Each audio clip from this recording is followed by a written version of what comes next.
Le féminisme anticarcéral est un mouvement social et un courant de pensée politique. Il est opposé à toute forme de criminalisation ou d'approche punitive. L'idée centrale est que la libération des oppressions de genre ne se fera pas par de plus lourdes peines. En cela, il s'oppose au féministe réformiste dominant aujourd'hui, qui lui est carcéral. Généralement, le féminisme carcéral revendique des condamnations plus fortes. Peine de prison plus longue pour les personnes ayant commis un viol, surveillance judiciaire accrue contre les VSS. Quand on voit la manière dont répond notre système de justice institutionnelle lors d'agressions, on peut comprendre que certaines personnes pensent spontanément à des réponses pénales plus importantes. Il n'est pourtant pas étonnant de voir des mouvements de droite se les réapproprier. De plus en plus, la sécurité des femmes est un argument pour prôner plus de moyens pour la police. Les dérives d'extrême droite en arrivent à des slogans comme peine de mort pour les violeurs. Les approches punitives du féminisme sont devenues mainstream parmi les différents courants du féminisme. Mais il a toujours existé une diversité de positionnements. Lors des luttes pour la dépénalisation de l'avortement, les féministes faisaient régulièrement face à la répression et aux arrestations pour avoir avorté. Bien loin de vouloir plus de police et de peines lourdes. Mais depuis, avec l'avancée des droits, beaucoup de féministes se sont laissés assimiler par le système. Parce que leur organisation obtiennent des subventions, elles prônent des solutions réformistes.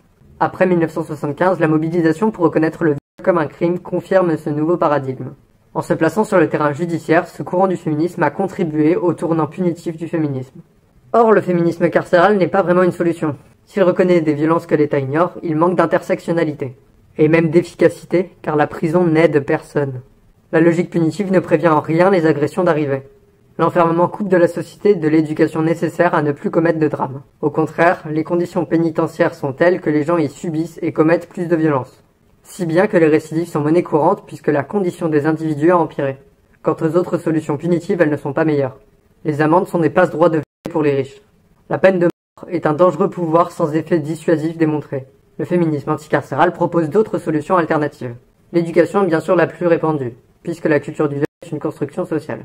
L'apprentissage du consentement, de la communication et du respect de l'autre sont des stratégies qui sont portées par des initiatives féministes. Cercle de parole, cellules de gestion de VSS, mesures préventives, partage de ressources. Voilà des applications concrètes d'une forme de justice transformatrice qui est l'un des horizons anticarcéraux possibles. D'autres solutions sont un accès aux soins médicaux, à un toit, à de la nourriture de qualité garantie. Aider concrètement les victimes en fonction de leurs besoins, qui sont bien souvent très matériels. Pour certaines féministes, les alternatives au pénal ne sont pas des solutions, et pensent l'abolition du système pénal comme lié à un projet révolutionnaire. Il ne peut pas y avoir de solution concrète dans un système capitaliste qui a besoin des hiérarchies de genre. Le féminisme anticarcéral actuel rouvre un débat important pour toutes les personnes dominées. La question du pouvoir qu'on laisse à l'État sur nos corps, sur nos vies. Car si certaines victimes tirent effectivement des bénéfices du système pénal, le nombre d'agressions ne diminue pas pour autant. Alors voulons-nous vraiment de cet outil? Voulons-nous plus de police, plus de prison, plus de hiérarchie ayant autorité sur nous? Tout cela est bien sympa, mais il ne faut pas oublier que le pays progressiste dans lequel nous vivons a toujours ciblé en premier lieu les personnes précaires par l'arsenal pénal. Personnes pauvres, colonisées, issues de l'immigration ou de l'histoire coloniale, femmes, queer, handis. Or, notre libération est liée à celle de tous les autres.